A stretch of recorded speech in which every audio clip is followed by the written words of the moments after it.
La tribulation viendra comme une bombe qui tombe du ciel.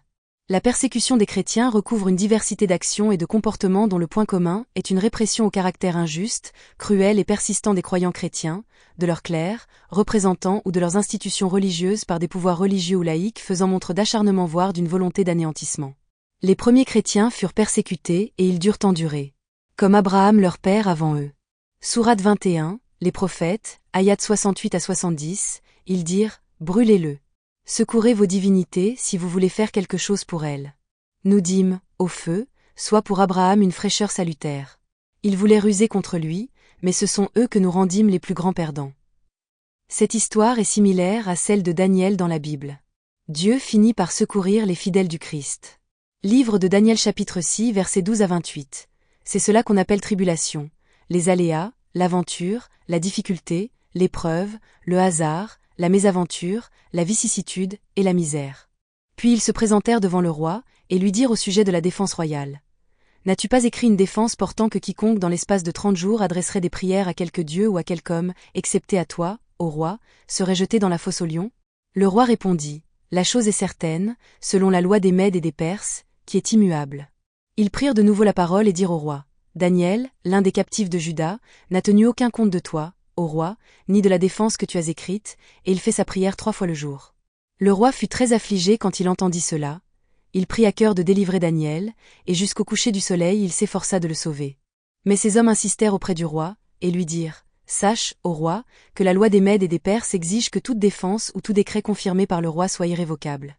Alors le roi donna l'ordre qu'on amenât Daniel, et qu'on le jetât dans la fosse aux lions. Le roi prit la parole et dit à Daniel, puisse ton Dieu, que tu sers avec persévérance, te délivrer. On apporta une pierre, et on la mit sur l'ouverture de la fosse. Le roi la scella de son anneau et de l'anneau de ses grands, afin que rien ne fût changé à l'égard de Daniel. Le roi se rendit ensuite dans son palais. Il passa la nuit à jeûne, il ne fit point venir de concubine auprès de lui, et il ne put se livrer au sommeil. Le roi se leva au point du jour, avec l'aurore, et il alla précipitamment à la fosse aux lions. En s'approchant de la fosse, il appela Daniel d'une voix triste.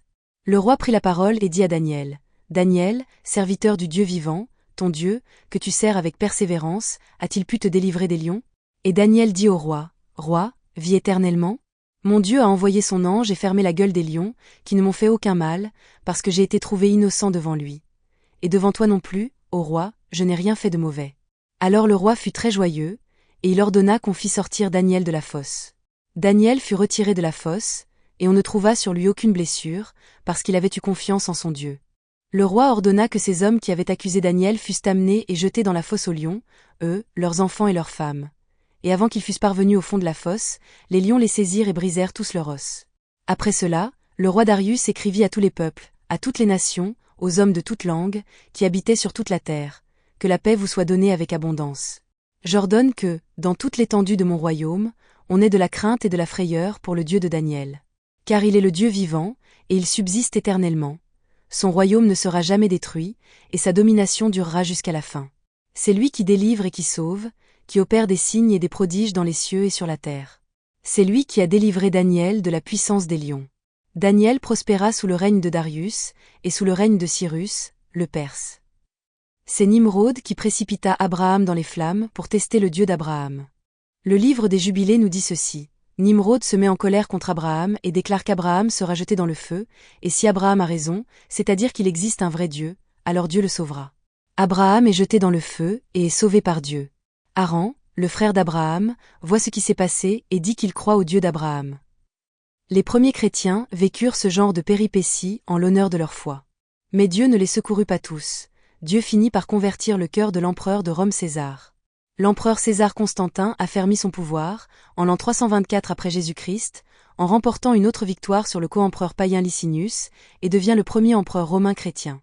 Daniel 9, à toi, Seigneur, est la justice, et à nous la confusion de face, en ce jour, aux hommes de Juda, aux habitants de Jérusalem, et à tout Israël, à ceux qui sont près et à ceux qui sont loin, dans tous les pays où tu les as chassés à cause des infidélités dont ils se sont rendus coupables envers toi. Seigneur, à nous la confusion de face, à nos rois, à nos chefs et à nos pères, parce que nous avons péché contre toi. Auprès du Seigneur, notre Dieu, la miséricorde et le pardon, car nous avons été rebelles envers lui. Nous n'avons pas écouté la voix de l'Éternel, notre Dieu, pour suivre ces lois qu'il avait mises devant nous par ses serviteurs, les prophètes. Tout Israël a transgressé ta loi, et s'est détourné pour ne pas écouter ta voix. Alors se sont répandues sur nous les malédictions et les imprécations qui sont écrites dans la loi de Moïse, serviteur de Dieu, parce que nous avons péché contre Dieu. Il a accompli les paroles qu'il avait prononcées contre nous et contre nos chefs qui nous ont gouvernés, il a fait venir sur nous une grande calamité, et il n'en est jamais arrivé sous le ciel entier une semblable à celle qui est arrivée à Jérusalem. Comme cela est écrit dans la loi de Moïse, toute cette calamité est venue sur nous. Et nous n'avons pas imploré l'Éternel, notre Dieu, nous ne nous sommes pas détournés de nos iniquités, nous n'avons pas été attentifs à ta vérité. L'Éternel a veillé sur cette calamité, et l'a fait venir sur nous. Car l'Éternel, notre Dieu, est juste dans toutes les choses qu'il a faites, mais nous n'avons pas écouté sa voix. Et maintenant, Seigneur, notre Dieu, toi qui as fait sortir ton peuple du pays d'Égypte par ta main puissante, et qui t'es fait un nom comme il l'est aujourd'hui, nous avons péché, nous avons commis l'iniquité. Seigneur, selon ta grande miséricorde, que ta colère et ta fureur se détournent de ta ville de Jérusalem, de ta montagne sainte.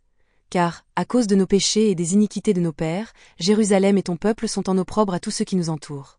Maintenant donc, ô notre Dieu, écoute la prière et les supplications de ton serviteur, et, pour l'amour du Seigneur, fais briller ta face sur ton sanctuaire dévasté. Mon Dieu, prête l'oreille et écoute. Ouvre les yeux et regarde nos ruines, regarde la ville sur laquelle ton nom est invoqué. Car ce n'est pas à cause de notre justice que nous te présentons nos supplications, c'est à cause de tes grandes compassions. Seigneur, écoute. Seigneur, pardonne. Seigneur, sois attentif. Agis et ne tarde pas, par amour pour toi, ô mon Dieu. Car ton nom est invoqué sur ta ville et sur ton peuple. Je parlais encore, je priais, je confessais mon péché et le péché de mon peuple d'Israël, et je présentais mes supplications à l'Éternel, mon Dieu, en faveur de la sainte montagne de mon Dieu. Je parlais encore dans ma prière, quand l'homme, Gabriel, que j'avais vu précédemment dans une vision, s'approcha de moi d'un vol rapide, au moment de l'offrande du soir. Il m'instruisit, et s'entretint avec moi. Il me dit, Daniel, je suis venu maintenant pour ouvrir ton intelligence. Lorsque tu as commencé à prier, la parole est sortie, et je viens pour te l'annoncer, car tu es un bien-aimé. Sois attentif à la parole, et comprends la vision. 70 semaines ont été fixées sur ton peuple et sur ta ville sainte, pour faire cesser les transgressions et mettre fin au péché, pour expier l'iniquité et amener la justice éternelle, pour sceller la vision et le prophète, et pour oindre le Saint des Saints. Sache-le donc, et comprends. Depuis le moment où la parole a annoncé que Jérusalem sera rebâtie jusqu'à loin, au conducteur, il y a 7 semaines, dans 62 semaines, les places et les fossés seront rétablis, mais en des temps fâcheux. Après les 62 semaines, un oin sera retranché, et il n'aura pas de successeur. Le peuple d'un chef qui viendra détruira la ville et le sanctuaire, et sa fin arrivera comme par une inondation. Il est arrêté que les dévastations dureront jusqu'au terme de la guerre. Il fera une solide alliance avec plusieurs pour une semaine, et durant la moitié de la semaine il fera cesser le sacrifice et l'offrande. Le dévastateur commettra les choses les plus abominables, jusqu'à ce que la ruine et ce qui a été résolu fondent sur le dévastateur. Jésus parle de la période de tribulation dans Matthieu 24. Voici ce qu'il a à dire. Comme Jésus s'en allait, au sortir du temple, ses disciples s'approchèrent pour lui en faire remarquer les constructions. Mais il leur dit, « Voyez-vous tout cela ? Je vous le dis en vérité, il ne restera pas ici pierre sur pierre qui ne soit renversée. » Il s'assit sur la montagne des Oliviers. Et les disciples vinrent en particulier lui faire cette question. « Dis-nous, quand cela arrivera-t-il, et quel sera le signe de ton avènement et de la fin du monde ?» Jésus leur répondit, « Prenez garde que personne ne vous séduise. Car plusieurs viendront sous mon nom, disant, « C'est moi qui suis le Christ. » Et ils séduiront beaucoup de gens. Vous entendrez parler de guerre et de bruit de guerre.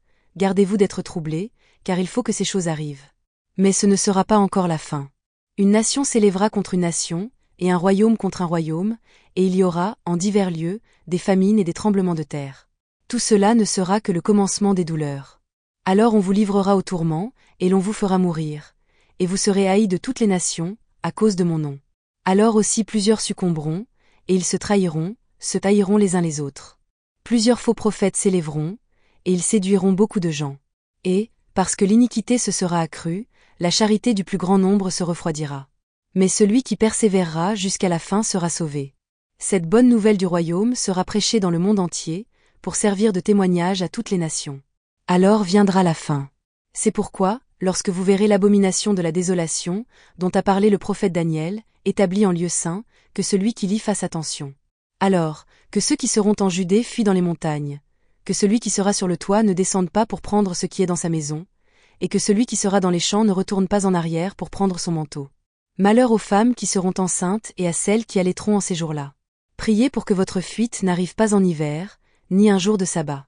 Car alors, la détresse sera si grande qu'il n'y en a point eu de pareil depuis le commencement du monde jusqu'à présent, et qu'il n'y en aura jamais. Et, si ces jours n'étaient abrégés, personne ne serait sauvé.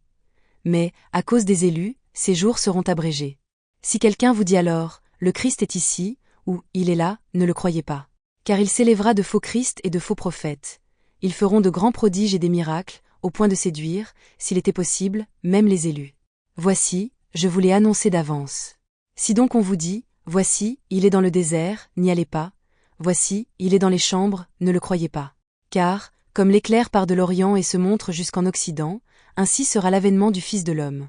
En quelque lieu que soit le cadavre, là s'assembleront les aigles.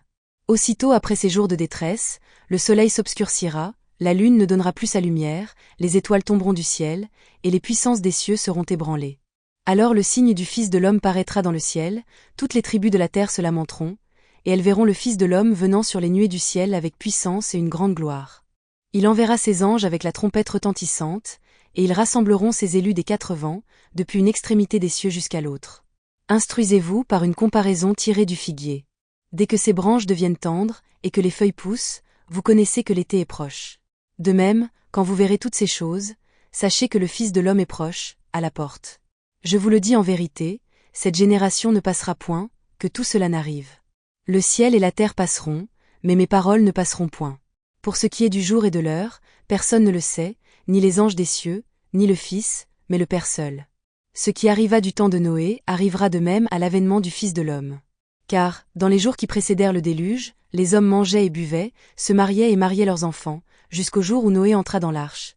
Et ils ne se doutèrent de rien, jusqu'à ce que le déluge vînt et les emporta tous. Il en sera de même à l'avènement du Fils de l'homme. Alors, de 2 hommes qui seront dans un champ, l'un sera pris et l'autre laissé. De 2 femmes qui moudront à la meule, l'une sera prise et l'autre laissée. Veillez donc, puisque vous ne savez pas quel jour votre Seigneur viendra. Sachez-le bien. Si le maître de la maison savait à quelle veille de la nuit le voleur doit venir, il veillerait et ne laisserait pas percer sa maison. C'est pourquoi, vous aussi, tenez-vous prêts, car le Fils de l'homme viendra à l'heure où vous n'y penserez pas. Quel est donc le serviteur fidèle et prudent, que son maître a établi sur ses gens, pour leur donner la nourriture au temps convenable? Heureux ce serviteur, que son maître, à son arrivée, trouvera faisant ainsi. Je vous le dis en vérité, il l'établira sur tous ses biens.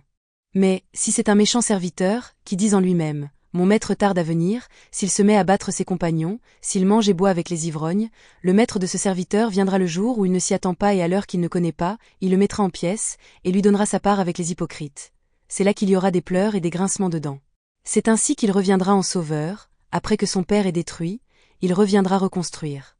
De A à Z.